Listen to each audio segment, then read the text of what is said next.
For years, scientists have speculated that there was intelligent life in outer space. Now comes definitive proof that there is no such thing. Come on, open this baby up. Let's see what she'll do. Hit it, Blasny! Now, 5 misguided Martians have landed in Big Bean, Illinois. Come on, let's kick some Earthling butt. Looks like you hit something. On Halloween night. Prepare to die, Earth scum! Maybe later. Have fun, boys. They think they're wearing Halloween costumes. What a bunch of morons! Perhaps a taste of this death ray. Perhaps I'll just have to remove those little heads of yours. And now they're up to their antennas in What did I step in? You know how bad that's gonna smell? in trouble. There are 5 of us and 4 billion of them. I know you boys. They're my cousins from California. Dude, Let's get him! I caught you going 3,000 miles per hour. There goes my insurance. They're not really bad. They're just stupid. Join Captain Bipto I said, prepare to die, Earth scum! Prepare to die, Earth scum. Prepare to die, Earth scum. I'm gonna make sure they carve that on your tombstone. Lieutenant Blasny, I thought this was a bad idea. Moondroid, the robot slave, Now, Pinhead, Mom's gonna hear about this. and all their spaced-out friends as they take off on an adventure that's not quite out of this world. Who taught you to drive, you moron? Spaced Invaders. We did win, didn't we?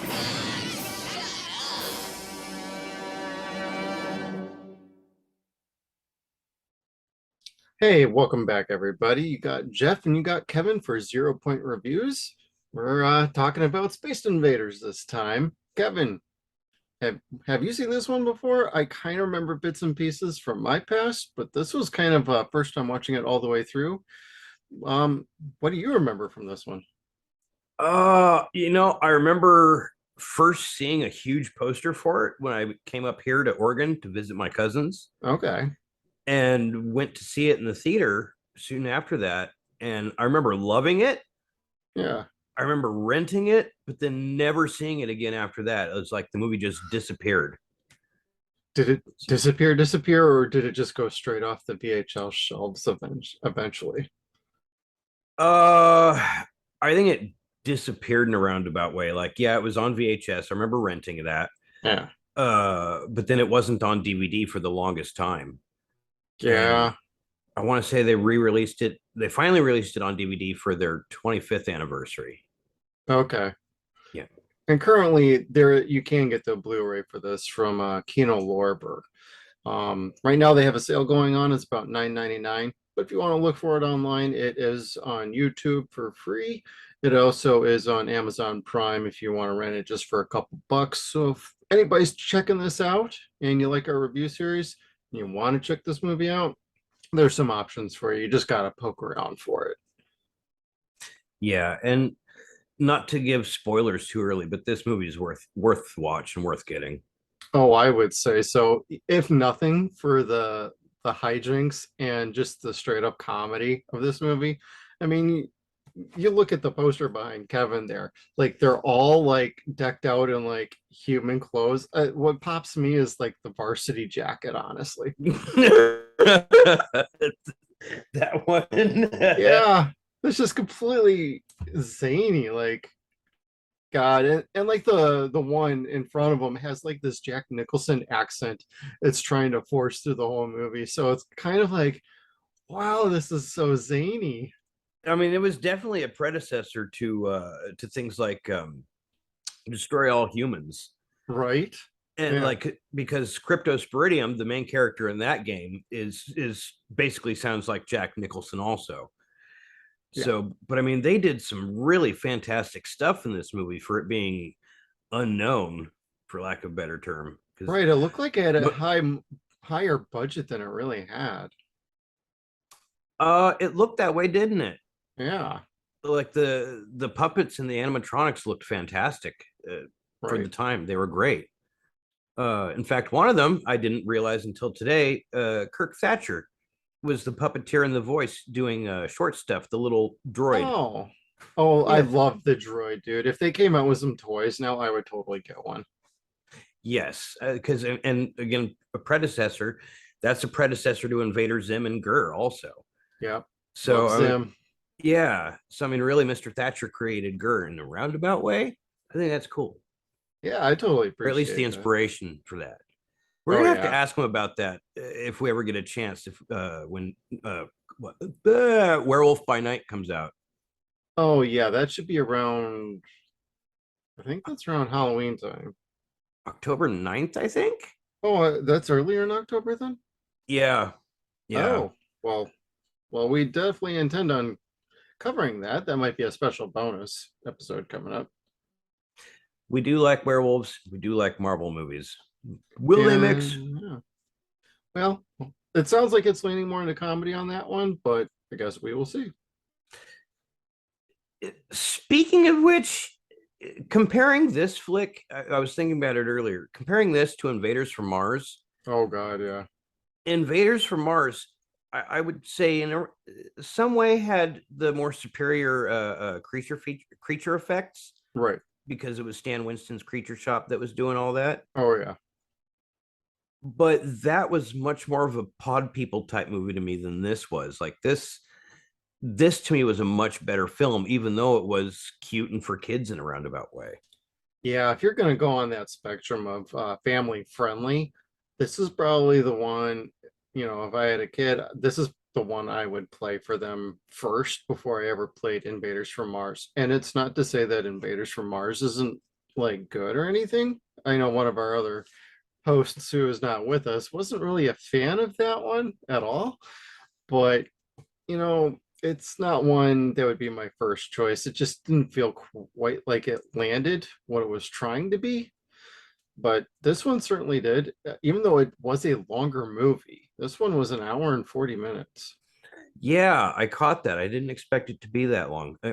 And it didn't drag either. Like, oh no, that was the one thing I thought. Like the first time I loaded the movie and it said an hour and 40 minutes, I'm like, wow, for late 80s, early 90s, for a sci-fi like kind of comedy, that's a little long, but it never really felt long when I was watching because it felt really well paced out. So I couldn't help but enjoy myself and have a good time. Yeah, I mean, and we just did War of the Worlds, the TV series, and we had God, yeah.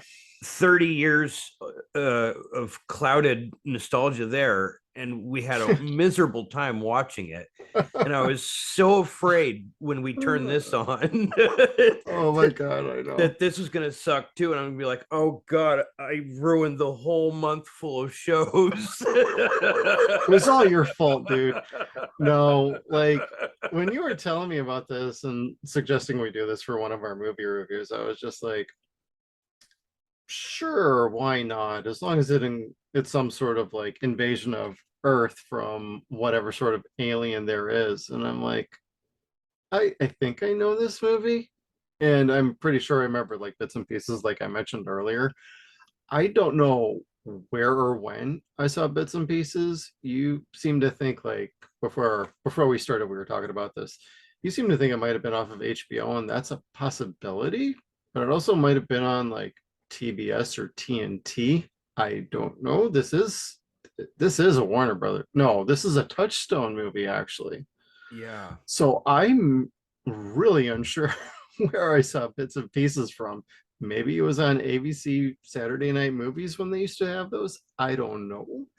But I remember a couple of things. The one thing I remember the most is definitely the Farmzoid at the end, the giant mecha that rises as a distraction. And I remember that, and I remember just a couple things with Royal Dano and the dog. That's about what I remember, honestly. And see, I didn't even remember that Royal Dano was in it. And I feel horrible about that because I love him in monster movies. Between this, Killer Clowns, House 2, yeah, and there was another one that I absolutely loved. But anyway, Royal Dano is he's great. He's like the perfect crazy old man. Right. He actually had a pretty good story arc in this one too. Mm-hmm. It wasn't like in Killer Clowns where he gets killed off in the first 3 minutes of the movie. Yeah, no. Yeah.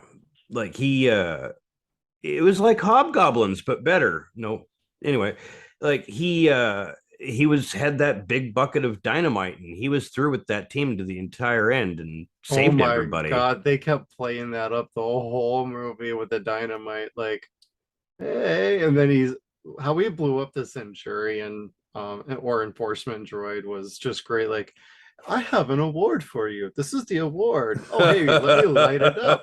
Oh, this is so pretty. Oh, I am so honored. Boom. And it's like, that was so fucking funny. I couldn't stop laughing. That really was like the this horrible AI has vanity. It's like the second they saw one little crack in that vanity of him, it's like they cracked it wide open with like a battle axe. Yeah, they really did. Oh my God. It doesn't look like much. Oh, well, here, let me light it for you. Exactly.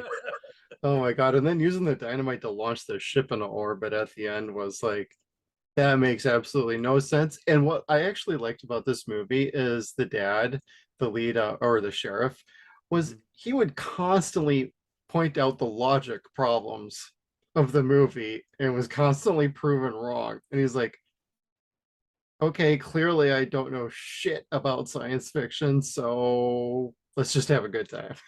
So Yeah, I liked that out of this movie. yeah, he wasn't an asshole like No. the cop parent is in most type movies. God, right. Say like Ghostbusters Afterlife. Yeah. It's just like you said, he was more like Bill Party, Yeah. where he just kind of rolls with shit because otherwise it's just insane. Yeah. It's like, well, what am I gonna do otherwise? Yeah, like I can't say there's no such thing as Martians. There's three of them running around with my daughter. No, they're her cousins from California, which makes total sense. Yeah, they're surfers. Far out, man. Yeah.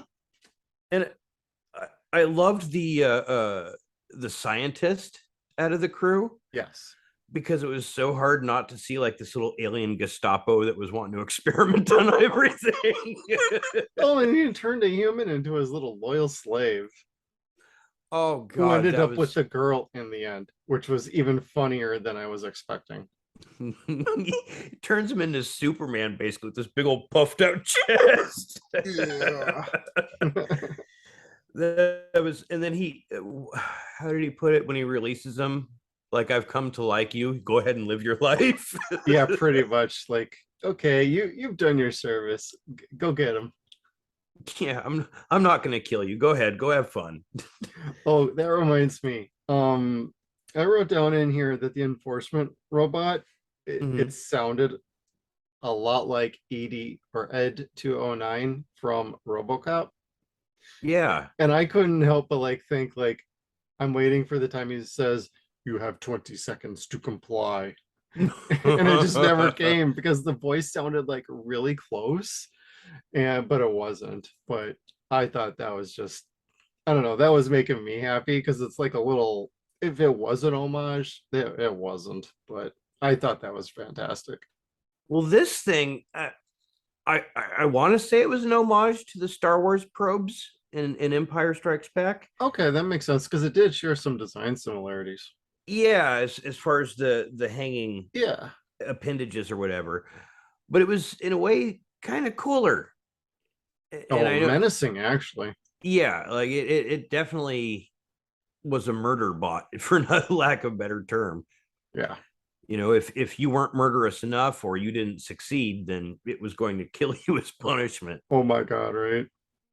And then what? Everybody had one installed in their ships or something like that. Yeah, all of them did. All of them did. That was great. Oh my God, when they were introducing that, and the one captain's just like, I am going nowhere with one of those on my ship. To hell with this mess. To hell with you. I can fight. You can trust me. Poof, dead. Pretty like, much. that's how you assert your authority. Then the crisp body that just left falling to the ground was hysterical. Right. That reminds me of like the plasma cutter in Destroy All Humans, where you just start shooting at people and you see skeletons start to fall everywhere. Oh my God, right. But this, like, This movie is pretty much, for lack of a better term, when it comes to something coming from War of the Worlds, Yes. this is probably the best thing that I've seen.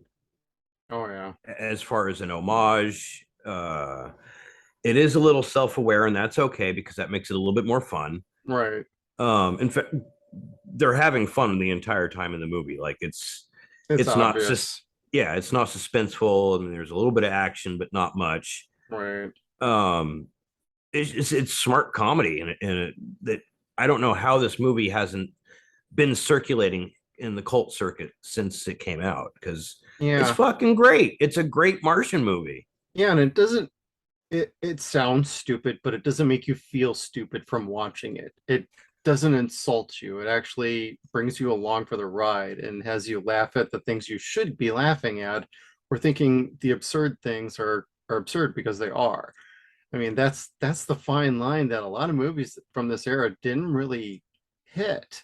And that's why most of them are obscure and nobody hears about them. But this is one that it hit the sweet spot, and it definitely is a little more deserving of a cult classic status. Agreed. Definitely agreed. I would love to see a renaissance of this movie. Yeah. Shit, I may try to do that anyway. But it's a dope Halloween flick. I forgot altogether that it was a Halloween flick. So I'm like, okay, well, I'm going to put this up there with, my annual binge watch movies for October. Yeah, lands literally on Halloween. Yeah, and the little girl's dressed up as a xenomorph. Right. A horrible xenomorph, but yeah. Yeah. Even though her uncle was a special effects artist. Right. I'm like, for whom? Yeah, the porn parody didn't work out for him, so. Parody. But like, even the way that they come to Earth, accidentally hearing the rebroadcast of Orson Welles. We talked about it the other night, where if you didn't hear that certain part at the beginning of the play, you thought you were listening to something real. And they thought that they were listening to something real because they came into it after the beginning. Yeah. And then once they kind of realize what's happening, which doesn't take long, they all feel like the biggest horse's asses. Yeah, I want to say it's about 40 minutes into the movie when they're like, oh man, we done fucked up. Well, I think the pilot figures it out before anybody else does. Oh, yeah, he's like, oh shit. And he's trying to tell people, and they're like, what? Yeah, when the rest of them figure it out, it's like, oh god, we need to get home. We need to get out of here. Or we need to rejoin the fleet, whatever. Yeah. They're way lost. They're way behind. Oh my god. This movie's just fucking ridiculously fun. Yeah. I'd say the only other thing I really liked, and we briefly touched upon it earlier, is that the space scenes were done with models, and they looked just as good as any other sci-fi space movie from that era that wasn't like ILM or like Star Wars or whatever.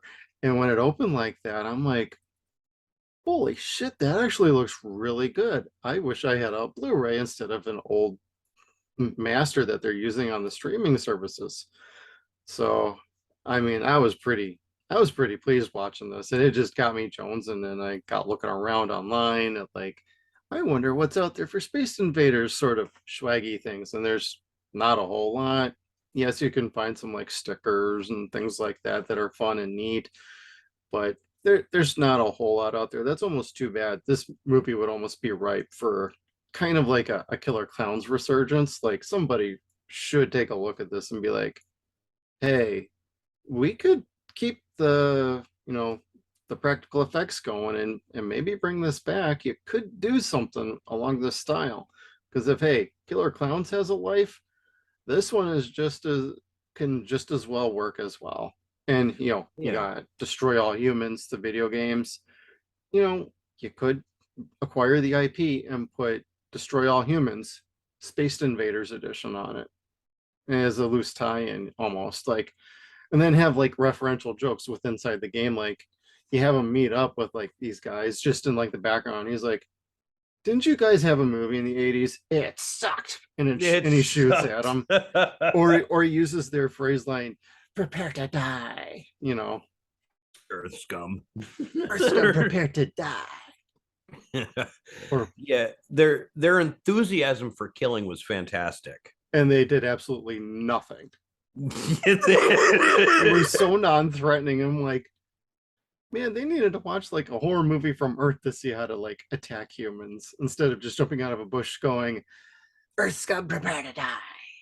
Yeah, like I think Ariana Richards probably had the best line of the whole movie where she's trying to explain to her dad, they're not bad, they're just stupid. And I think that's even in the trailer that I recorded for this. If it wasn't, it was probably one of the other like commercial trailers I was checking out for tacking on at the beginning. But it's like they even use that as part of the marketing. Like, they're not bad, they're just stupid. Yeah, I mean, and I don't know if it was because Mac and Me was so horrible. Oh, God, it was. Yeah, that came out in 89, 88. Yeah. Maybe that put a bad taste in people's mouths, or maybe it was just the turn of the decade, because there was definitely a attitude swing around 89, 92. Oh, yeah.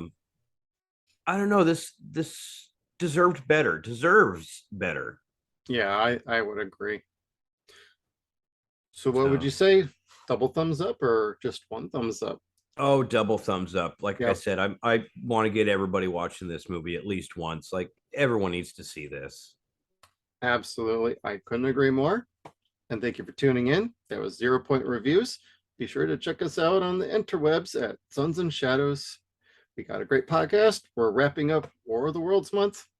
Stay tuned. We're going to have that last episode featuring that War of the Worlds TV show, season 1, and it's a doozy. Make sure you check us out on all of our social media platforms. We got Facebook, Twitter. We are at Suns and Shadows. We're also on Instagram at Suns and Shadows Cast. We are at sunsandshadows.com. Thank you again, everybody, and we'll see you down the road.